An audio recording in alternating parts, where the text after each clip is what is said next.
Listen, you are allowed to be angry at the church. You are allowed to be frustrated by Christianity and all of the systems and denominations surrounding Christianity, but you also need to know this too. Let's talk about it. Hey guys, what's up? This is Laura Farhi. Welcome to the Spiritually Homesteading Podcast. Well, this is a summary of the podcast that you can find over on Apple or Spotify. Just search for Spiritually Homesteading. You'll be able to find the title of this video there, as well as others that are like it that might pique your interest. I help you take Jesus back from the church. I help you lose your religion and keep your Jesus. So if you're looking to declutter Christianity, this is the place for you. Then just subscribe to this channel. I know what you're thinking. Hold on a second. I'm still angry and I'm still frustrated with the church. I am frustrated with Christianity. I am frustrated with God. Those are all valid. At some point, I have to decide what I'm going to do. Sure, it's time to reassess the damage. So maybe you're in a season right now where you're still reassessing the damage. You're going through all of the hurt and the pain and the trauma that the institution of the church has caused you. But eventually, you have to move forward. Let me give you an analogy here. Let's say that my home has been completely destroyed by some sort of force in nature, whether it was a tornado, a hurricane, a fire, everything is destroyed. So how can we move forward?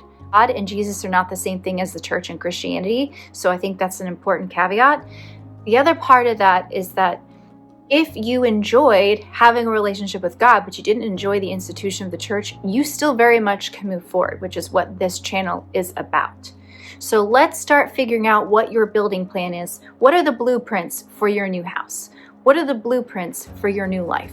What are the non-negotiables? You're going to want to establish a new way of living. So the church has already established what the culture of Christianity is supposed to look like.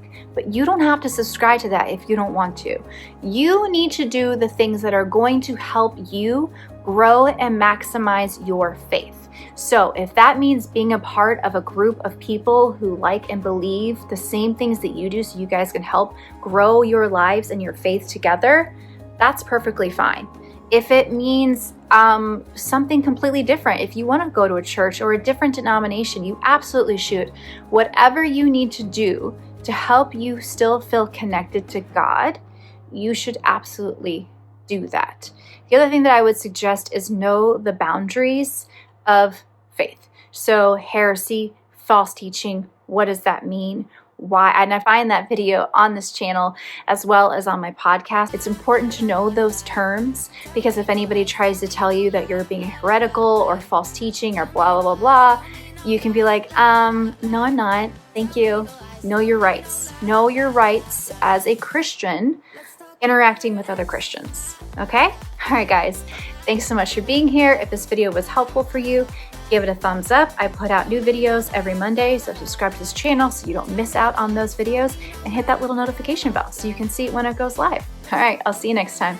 Peace, love, and Jesus.